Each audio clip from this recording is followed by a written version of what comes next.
wakes up in the night and burns the lights. The only one who didn't fail and got it right was Jackie Scheckner. She does the news so happy as Scheckner. She'll never does not do the weather.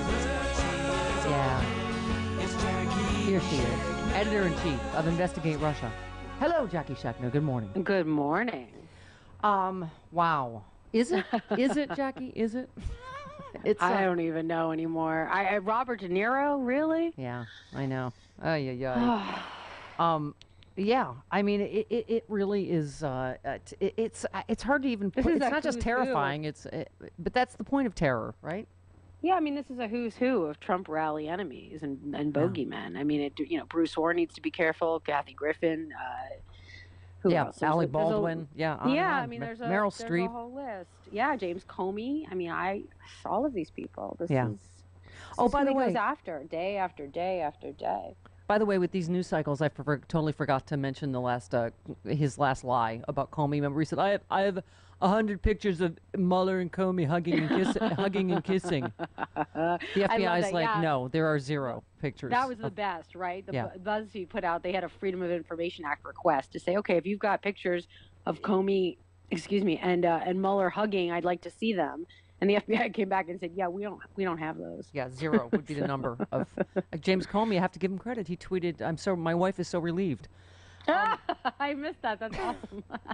But I know, it's just, we're so, and it really is increasing, isn't it? It's hard to imagine that it's increasing the number of lies, but the number and velocity of his lies, I mean, it's just stuff like that, right, that he says. Well, I'm going to put on my, yeah, go ahead. I was going to say I'm going to put on my healthcare hat for a hot minute. Okay, and please. just say this we're going to protect pre-existing conditions lie. Right. Is just extraordinary. Yeah. I mean, and I'll explain it once again for the cheap seats. But when you get rid of the individual mandate, you get rid of what the insurance companies accepted in exchange for covering pre-existing conditions. If you don't have everybody in the pool, the insurance companies say it's too expensive to cover people with pre-existing conditions. So he wiped out the other half of the deal. Now the insurance companies don't have to cover people with pre-existing conditions. Right. And if they do, offering to cover people at exorbitant costs is the same as not covering them at all. I mean, you can offer me coverage, but if it's $1 billion to cover the one pre-existing condition I have, I can't afford it. It's useless. Right. One opinion writer wrote, Republicans have never lacked for chutzpah, which is what it takes to file a lawsuit intended to take away protections for pre-existing conditions and then run a soft-focused ad about how committed you are to protecting those with pre-existing conditions. I mean, he has turned them, Jackie, into a party of liars. I mean, because they are headed by a ridiculous liar. They think they can get away with it. Yeah. Right. Yeah. And the people are believing it. That's the crazy part. I mean, who are these 35% of people who believe him no matter what he says? Right. What is wrong with these people? Who actually want what he's talking about. I mean, you can like somebody, and I don't even know. I don't find him likable at all. I don't know what they see in him or like in him. But the fact that he's just spewing constant lies and they're buying it. I mean, there's a weird cult mentality, and people are going to write essays and dissertations and theses and books about this for years to come if we're all still around. But I don't get it. Yeah. I don't understand. If we have not you been tweeted, nuclearly hey, Donald, annihilated. Ivanka, Mike, Sarah, et al., when you and your colleagues stand up day after day and demonize the Clintons, the Obamas, George Soros, the media, the CIA, etc., your condemnations of attacks on them mean absolutely 0. And, of course, in record time, he's back to his usual rally rhetoric. Sarah Huckabee Sanders is back to attacking the media.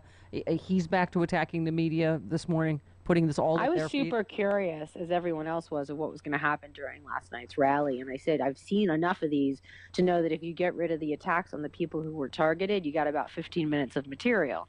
Right.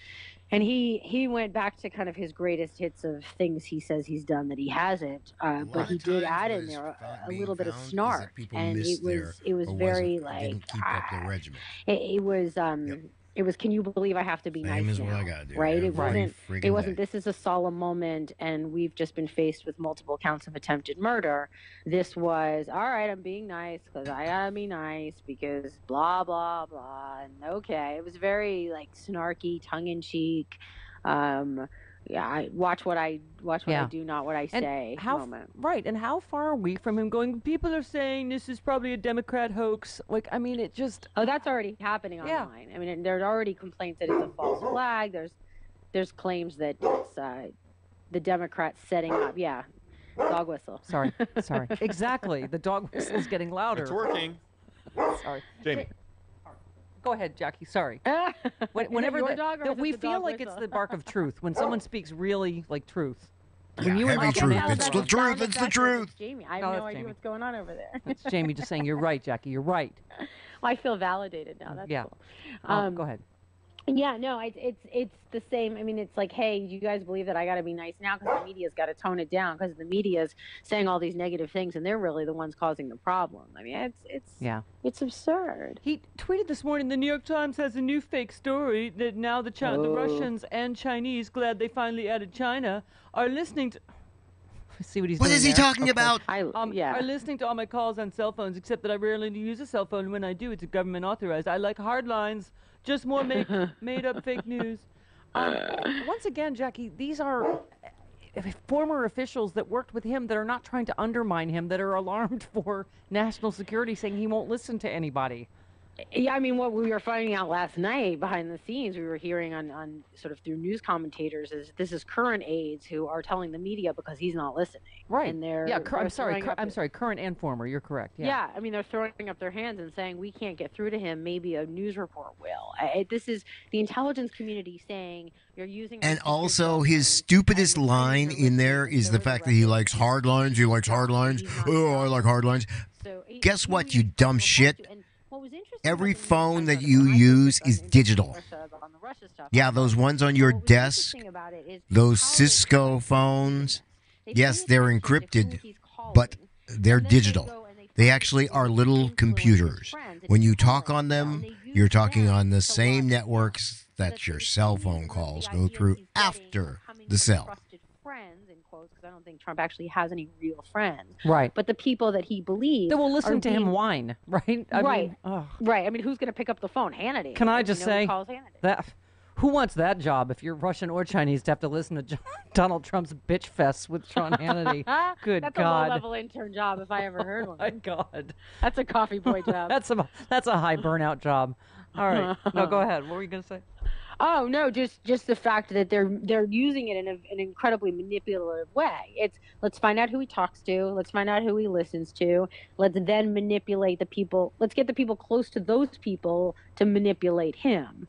So that's what they were saying. They're not talking about the Chinese and the Russians on par with the same amount of hacking. And what they said was he trusts Putin. So there doesn't need to be the same level of sophistication with the Chinese with the Russians rather that there is with the Chinese, because he trusts Putin. So they don't have to manipulate the way the Chinese do. They don't have to go through back channels. They can just go directly to him. Meaning he works for Putin already, so it's not like Putin has to listen in. Right. The other thing in that article that was so disconcerting was the fact that they're not completely mortified and concerned that he's going to leak anything classified, because he doesn't pay attention to his intelligence briefings and doesn't know the details. Sleep tight, America. So he doesn't have a lot of detail to leak because he doesn't read it. So there's a little bit of there's a silver lining for those close to him. The rest of us feel terrible. But there's a silver lining for the rest of them that there's only so much he can leak because he doesn't pay attention. Yeah, the silver linings in Trump's America really, I don't know. Oh, how about this one? Did you catch this detail, Jackie, from the Times? Last year, Mr. Trump's cell phone was left behind in a golf cart at his club in Bedminster, New Jersey, causing a scramble. Oh my God! Grandpa lost his jitterbug phone. Is that yes, but apparently we still need to lock her up because, okay. That's the craziness of all of this, is that he is so careless. And understand, her system was a 256 kilobit encrypted BlackBerry server connected through a CNAME system in the basement. The server was almost impossible to be broken into. It's made by a Canadian company and was made to military standards, which are government standards. I know because I installed it for Bank of the West and Bank of America. Watch Active Measures and watch Icarus. It'll tell you everything you know about Roger Stone, Manafort, Trump, that triumvirate, how long these people have been intertwined and shady as... There's so much homework, Jackie. I have watched Active Measures. You are correct. That was fantastic and and absolutely necessary. But I will get on it. It's good. It's not a slow documentary. It's fascinating. You'll learn everything you need to know about these people. By the way, speaking of races you are interested in, you tweeted, you know what would rock if my dumb home state, the one that elected Governor Rick Scott twice, redeemed itself by handing Representative DeSantis a big fat loss. I don't want to trust any polling or punditry right now, but Andrew Gillum appears to be kicking his ass already. Did you see the debate moment last night? The debate moment, did you see that? He said, I'm not calling you a racist. I'm saying racists think you're racist. That was amazing. That's the best clip. Go watch that. That's the best one. Yes, it is a good one. I mean, look, I'd like to see there's a whole group of them I like to see go down. DeSantis needs to go down. Rohrabacher needs to go down. Nunez needs to go down. Yep. Like, turn out and vote. Like, we have the opportunity to get rid of these people and to turn over the House and, God willing, the Senate. Like, do it. It's never been more important than it is right now. And again, I don't want to believe any polls, good or bad, Jackie, but I believe they do have Nelson up significantly and Gillum in your home state out here in California. They're not getting a lot of the kids. We've had Andrew Jansen. He is fantastic. Harley Ruda, who's running against Rohrabacher, we've had on, who's also fantastic. So, we can do it. And I know it's the one in Rohrabacher. I mean, I think he's a little bit ahead, and it really is terrifying. He started to surge back up again. Apparently, I just don't understand what rock these people live under that they're not interested in knowing that he works for Putin. It's devastating. I mean, I want to take a drive down there and see what I can do, and I may very well do that because at this point it's not working. Always the way to go anyway. Yeah. Get rid of these guys. I mean, Nunez needs to go. As someone tweeted, I mean, it just is stunning. They're like, Trump works for everybody but America. I mean, think about that for a minute. I mean, this Saudi Arabian thing, I mean, he just has basically followed whatever, he's either suggested cover-ups, like rogue killers, which they went with for a while. So it's only now that it looks like, the audio is about to come out, that Saudi Arabia's had to now go, okay, yes, it was a premeditated murder, right? But they're going to go, but the prince had nothing to do with it and didn't know anything about it, right? He knew nothing about it. He knew nothing of it. Right? Yeah. He didn't know anything about this. It sounds a lot like that meeting where it was, it was only about this, and then there was a statement, and then the statement got walked back. It's the same MO. I mean, he's not upset about the murder. He's upset that the murder was caught. And that the cover-up he was caught doing the murder. Jackie, it is really, I honestly, I don't know how you're doing. I mean, the level of stress I think we all feel from the constant ugliness and hatred and insults coming from the Oval Office, on top of being afraid of losing Medicare, Social Security, our coverage for pre-existing conditions. I mean, sir, you're going, a Washington Post journalist was dismembered with a bone saw for 7 minutes while he was alive, and now 10, looks like up to 10 former presidents and have just been the victim of assassination attempts. I mean, am I crazy? He's made no phone calls, there's nothing. Hasn't even mentioned them by name. No, won't reach out, won't say who they are, none of it. Can't have any of that. I mean, and we're still only what are we? How many days out from the election? And it just, you think, 13. Oh my God, what next? Right? I don't know, but there is no excuse. I will drag you by the ears to the polls. You have to go. Yep. And this is it is. I mean, just when you think it doesn't hit rock bottom, it goes deeper than that, and that's. Oh my God. There's nothing you can do. You just have to vote at this point. We have the most power in the last 2 years. In 13 days, we have the most power we'll ever have. Yeah. Yeah. Right. This or is none it. at all. Right. This is it. Right. This is the moment. Yep. So. Yep. All right, honey. Love you. Right. Thank you. Of course. There she goes. Little Jackie Scheckner. 49 minutes after the hour. We roll along. Dana Goldberg coming up live in studio. Stephanie Miller Show. Could be worse. How? Could be raining. It's the Stephanie Miller Show.